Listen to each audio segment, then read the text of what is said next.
Hey everyone, and welcome to the Author Journey. I'm Ann O'Connell with OC Publishing, and this is one of my favorite times of the week when I get to talk to other authors and industry professionals, find out how they have navigated their own journeys and share some of the work that they have done. So it just makes me so happy to give some exposure and encouragement to other folks who are on this amazing journey. So today our special guest is author Jamie Campbell, and I think that he also has an acronym he uses for his books. But Jamie is coming to us from New Brunswick, and he has almost 25 years as an IT consultant, writer, and marketing expert. He is a technology enthusiast with a flair for problem solving. He has worked in the IT, publishing, and automotive industries and is an accomplished graphic designer. He's an author of 6 novels, soon to be 7, and he's also written numerous articles for blogs and publications and has ghostwritten several articles for business and tech leaders. In the 1990s, he founded or co-founded 4 companies. Jamie has also developed training videos and taught digital media development at the Nova Scotia College of Art and Design. He's also interested in computer games and has developed a master's degree program for game development. So lots to chat about with this thriller and suspense writer, Jamie Campbell, and I'll bring him up to join us. Hi, Jamie. Hi, Ann. How are you? I'm fine. How are you? Too bad, thank you. Well, it's what a great day, and you're wearing my favorite color. I love that. It feels very autumn-like. Yes, yeah. Well, and we are well into fall now, a few days in, and boy, oh boy, that summer went fast. And we always say that every year. Yeah, and it never changes. That's for sure. That's for sure. And you've had a busy fall. You've just launched your brand new novel. Tell us a little bit about how that's going. Well, it's book number 6. You think I would have learned something by this point. It's a constant learning process, isn't it? It sure is, and I mean, so much changes. There it is, the Angel of Sallow Cove. Yeah, it's not too bad. I mean, the uptake in sales has been a bit slow. Still looking for some reviews. But I mean, all things being considered at this point, not too bad. But it's going to be a busy few months ahead getting the word out. Getting some traction, and I think that's a common lament of most indie authors. So you just mentioned the challenge of getting reviews, and let's just jump right into the meat of being an indie author. Why is that important, do you think? Well, I mean, look, and I'm a long-term marketing guy, as you read my bio, and the thing is that people shop with their eyes, obviously, and especially in the digital era, and I'm guilty of this too. I think everybody is the first thing you do when you go to a book or to a site is to see what the reviews are like. For example, I mean, we travel a lot, my wife and I, and we're real foodies, and we're always looking for the best restaurants. And so everything we do when we're planning a trip, and we plan months and months ahead, when we're looking for restaurants and places to eat, is see what the Google rating is. And if it's anything less than a 4, then we don't even bother. Interesting. Now that can easily be transposed into books on Amazon, and it's such a competitive market now. Where pretty much anybody can write and publish a book, that the ratings and reviews are so very important, because people will come to the site and they'll see that the book's only got a couple of reviews, and they're fair to middling, and they'll just keep going on, find something else. Absolutely. And I wanted to also, you said something about, people shop with their eyes, and that is so true. And I have to say that your cover is stunning. And, there's that saying, you can't judge a book by its cover, but those of us in the publishing business know that's not true. And it can work for and against you. So, you could write the most amazing book that is gripping and thought-provoking, but if the cover doesn't express that, then people are going to bypass it, right? So, I mean, I think a cover is really important. Absolutely, it is. And I mean, again, one of my other backgrounds is in graphic design. Mm-hmm. So I'm kind of blessed in that respect because at least I save myself a little bit of money on the cover design. I do it all myself. But yeah, and again, That's amazing. thank you. But I'm as guilty of it as the next person. I buy books because of the cover.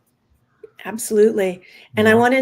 I'm going to show folks the other covers of your other books, because you are now on your seventh.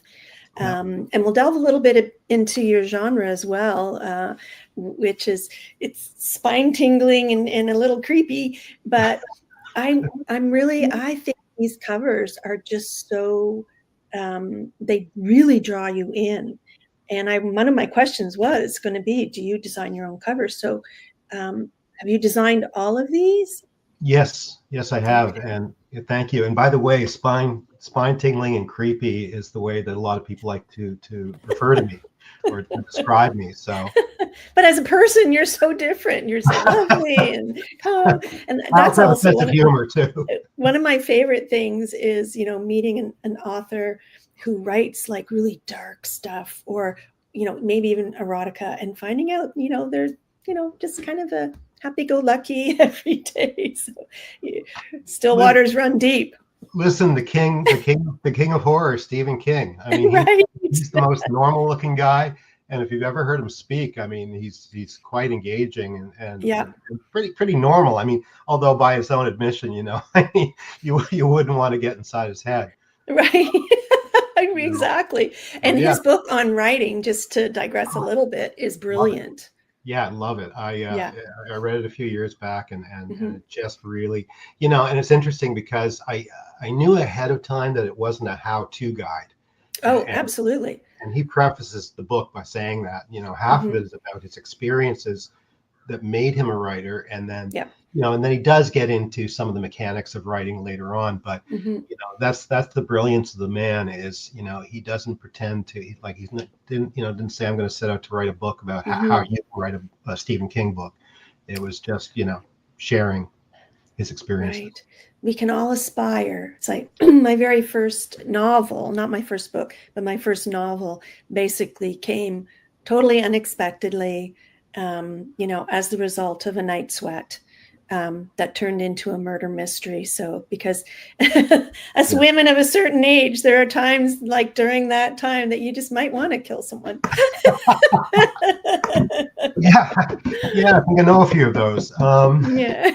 So I want to let's bring this back to the Whispers in the Mist. That is probably my favorite of the covers. Great. So how do you what is it that triggers the idea for the cover? Is it usually while you're writing? Like, how does that process come about? You know what? It almost always comes after the book has been written. Mm-hmm.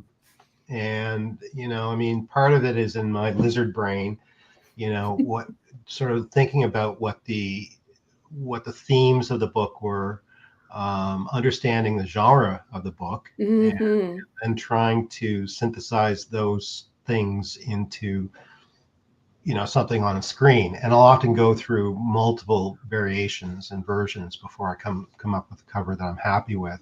Mm-hmm. And I'm glad you mentioned Whispers in the Mist, because I do love that cover, and that book is kind of all the books I've written, the one that's least, like, it's not really a horror novel. It's a bit of a mystery, bit of a thriller, but it's more of a love story. Ooh, do And tell. yeah, well, and I had one in me. I knew I had one in me. I love it. And so, anyways, this one. And by the way, you mentioned, I think you referenced inspiration earlier, Mm-hmm. and talking about inspiration for books. This was actually inspired. The entire story was inspired by a line from a Krista Berg song. And so, because maybe I imagine you asked me this, or maybe I anticipated you're going to Oh ask me. no, I love talking inspiration. Which How, Krista Berg how, song? it's a song called "Lonely Sky." Mm-hmm. It's on I think his very first album, actually, Far Beyond These Castle Walls, when he was still doing his bard, storytelling Mm-hmm. type stuff before he became a little too commercial for my tastes. But Mm-hmm. it's the line goes, "Lords and ladies lie in stone, hand in hand from long ago, and though their souls are dead, and though their voices are dead." I know I'm misquoting this. Um, they're still in love. Basically, is the idea. Mm-hmm. And I just butchered that, but the point is that I had known this song for a long time, and back in 2007 maybe I was in a bit of an artistic funk and Mm-hmm. looking for just something to break the ice, and Mm-hmm. I was listening to this song, and basically it's about a graveyard, it's about a cemetery, Mm-hmm. where you have these monuments of these lords and ladies lying in stone, and Wow. that was the inspiration for the book. Wow, I love that, and you just never know where that inspiration is going to come from. And this one, even though it might not be like the chiller, creepy uh, one type of book that usually, right, there still seems to be a supernatural feel. There absolutely is to this story. There absolutely is. I would call it a supernatural Mhm. mystery or love story. And actually, I hate to admit this, but my wife, and we weren't married at the time, but she reads all my stuff and gives me her feedback, and she absolutely God hated. bless her. Yeah, oh yeah, God bless her. Oh, But she didn't like it? no, she hated it, and she actually still hates it. Oh, no, that didn't Although, stop you, right? no, it never stops me. But Now I have to read it. That's the next one on the list. she absolutely hated it, but because she hated it, I rewrote it. This is before publishing it. Okay. I rewrote it and added some more sort of dark and disturbed stuff in there. So thinking that would mollify her, and it didn't. But anyways, that's Oh, what I happened. love that. Yeah. Well, and there are so many layers here, Jamie, that we can sort of delve into, and many rabbit holes to go down. And I had a question in my head, but I'm going to shift it just a little bit. Um, and when you're an author working on a book, very rare is the author also a graphic designer. So you really are very, very lucky in that. What advice do you give authors who are going to be working with a designer? Because I strongly urge authors to always work with professional editors and designers. So if you were gonna work on somebody else's book, what do you want from them so that you can bring their vision to life on the cover of their book? Well, the term I'll use is creative synergy. And Mm-hmm. and as somebody that has hired, because I used to have a marketing and publishing company, Mm-hmm. and I hired a lot of designers because I just didn't have the time to run a Right. company and be a designer at the same time. And it was always about finding somebody who was willing to entertain ideas, Mm-hmm. who wasn't the type of designer, and they're out there who design something and think that's it, that's the only version. Right. If you don't like it, that's your problem, Right. This is right? what I'm giving you. Yeah. Yeah, and so really, I guess what I'm saying is that there has to be sort of a merging of personalities. Mm-hmm. Mm-hmm. And so, really, the best advice I could give anybody, an author looking for a designer, is to talk to them. Mm-hmm. Oops. You've frozen.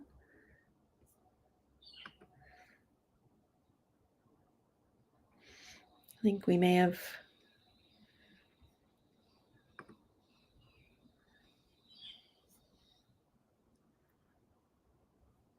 Can you hear me, Jamie?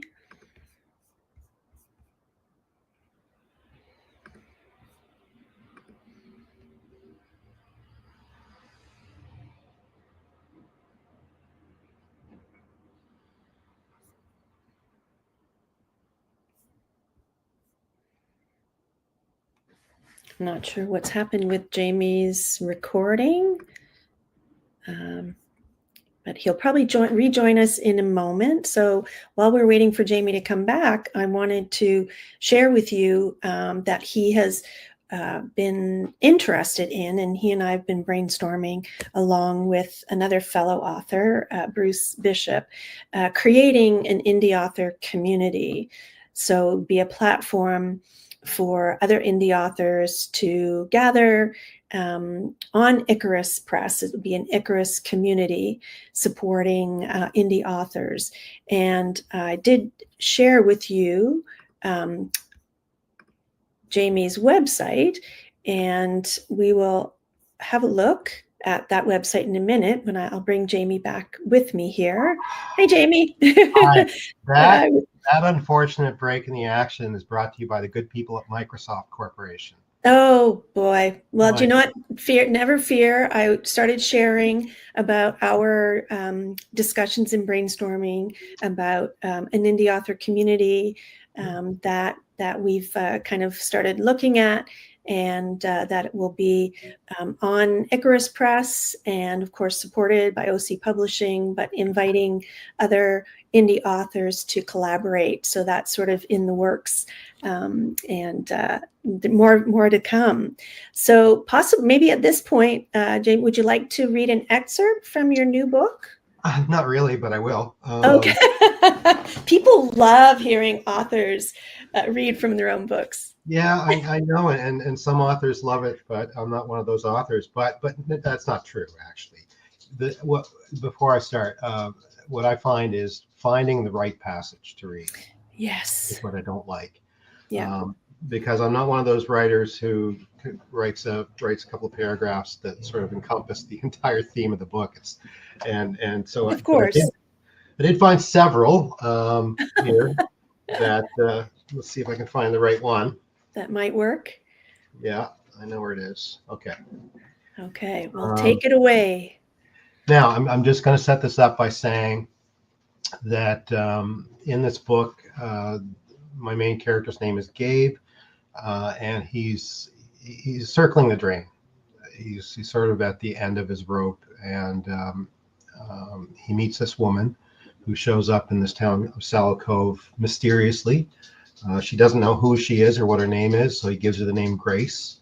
And this is the passage that prefaces the climax of the book. So I'll just go ahead and start. And it's at the town's first gay pride parade, which it's a town in the old south of the U.S. and therefore, there's mixed reactions to this parade, and here it is. Grace's agitation grew with the crowds. When the music first began, she had jumped up and down and waved her hands in the air, happy to lose herself in the simple message of music. But the roaring indignation of the crowd near the barriers grew to a deafening pitch that couldn't be ignored. Gabe tried to calm her, assuring her that the actions on both sides were for show, more calculation than raw emotion, even though he didn't believe it himself.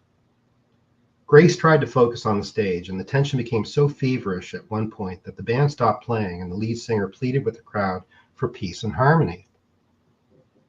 This back and forth occurred while the band played.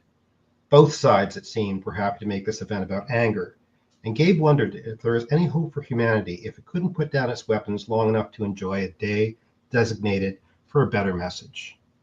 And when 6:30 neared, all hell broke loose. The band, which did its best to ignore the ebb and flow of the police and protesters, had played several songs from a set mostly dedicated to messages of peace and love. Well-known anthems from pioneering artists of the civil rights movement were interspersed with more contemporary and no less compelling modern tracks. And while the people who celebrated the day attempted to forget about those who would not let them be, those who would not let them be stubbornly refused to forget about them. Jim Cawley stood on his dais with a megaphone, preaching to his congregation. "Don't let them do this," he roared angrily. "They are stealing your liberties," he yelled. He waved his fist in the air and proclaimed, "God is the only true lawmaker, and these sinners are breaking his law. And we must take back what is ours. God demands it." Leaders on the left side also yelled messages at the crowd, contradicting Colley with messages of love and peace that seemed frighteningly flat when amplified and burdened by anger. And the tipping point came when someone on the right hit a protester on the left with a well-thrown rock at the head.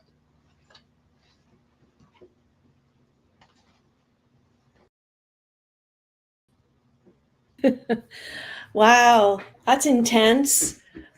Hey, what can I say? I'm an intense guy. And so where did that scene come from? Like what kind of message do you hope people come away with, not just from that scene, but sort of the whole book? Well, I mean, look, we live in a different world now, different than the one you and I knew even 20 years ago. Mm-hmm. And for a variety of reasons, social media is a perfect example. People just don't seem to want to get along. Mm. And, I'm not trying to preach with this. I'm just trying to tell it like it is. Mm. And I'm sure that there are going to be some people who might find what I've written offensive, for political reasons. Mm-hmm. Because I don't really do anything that's graphic to the point of offending people that mm-hmm. way. But I guess I was trying to, because let me jump back here. Mm-hmm.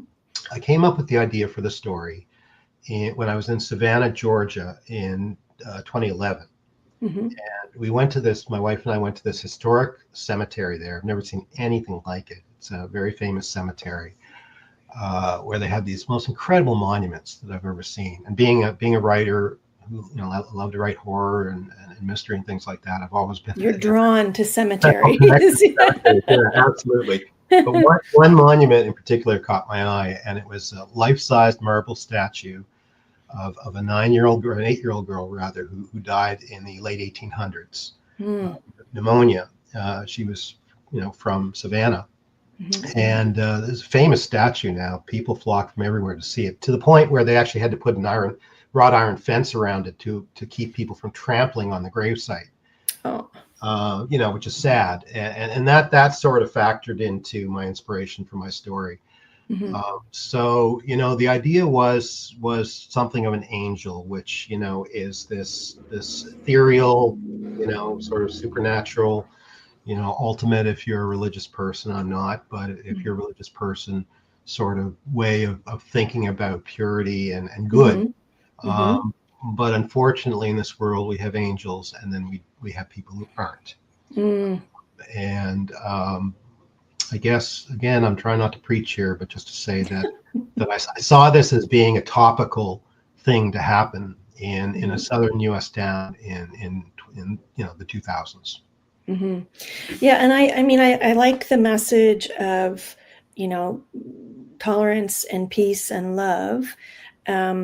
And that the reality is, people face a lot of opposition. If you don't look or act or behave like a particular group, and it's so frustrating when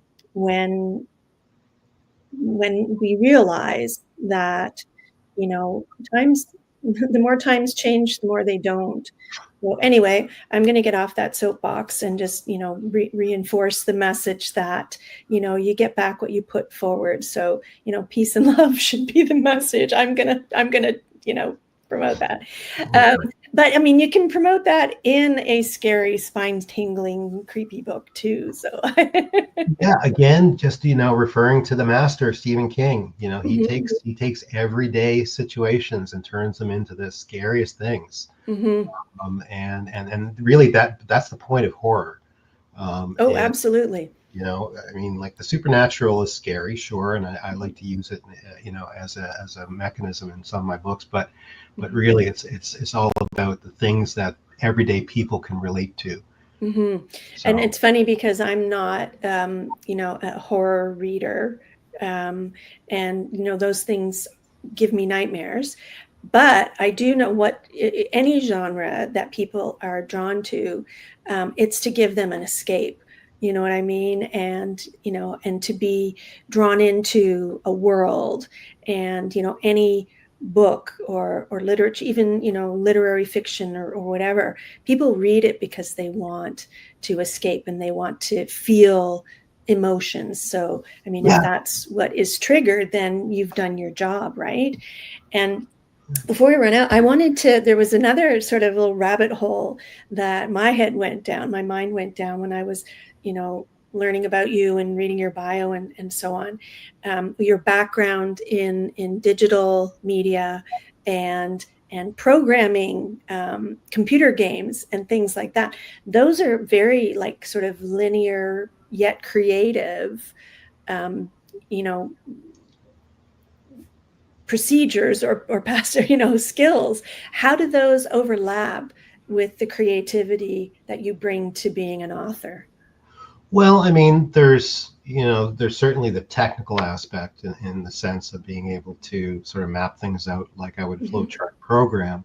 Mm-hmm. But I don't do that with my books. I'm actually a very undisciplined writer when it comes to the I plan. wondered that. This is where you let loose and just Yeah, be. it is. Again, it's the lizard brain. Sometimes the idea is what I'll do is I'll when I'm falling asleep think about a specific passage or what I'm going to do next with the book. Mm-hmm. So I'm always thinking about it. But I guess for me, computer games. I mean, I'm a big gamer. I love playing games, Mm-hmm. and I love the fact that storytelling has become such a huge part of computer gaming. Mm-hmm.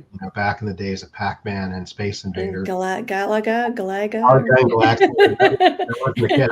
I was an arcade guy during the boom, but dropped a lot of quarters in those machines.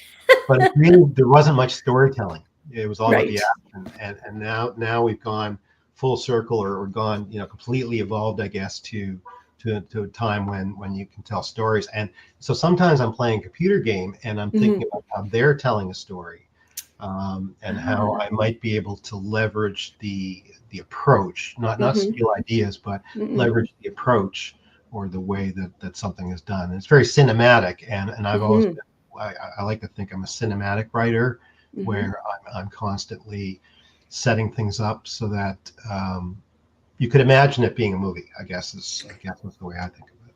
Absolutely. And I think, and that does come across in your writing. It's very cinematic and very descriptive. And so it sounds as though you feel that there are some parallels for sure between those two. Do you find the writing fiction more freeing or? Oh, it's incredibly liberating.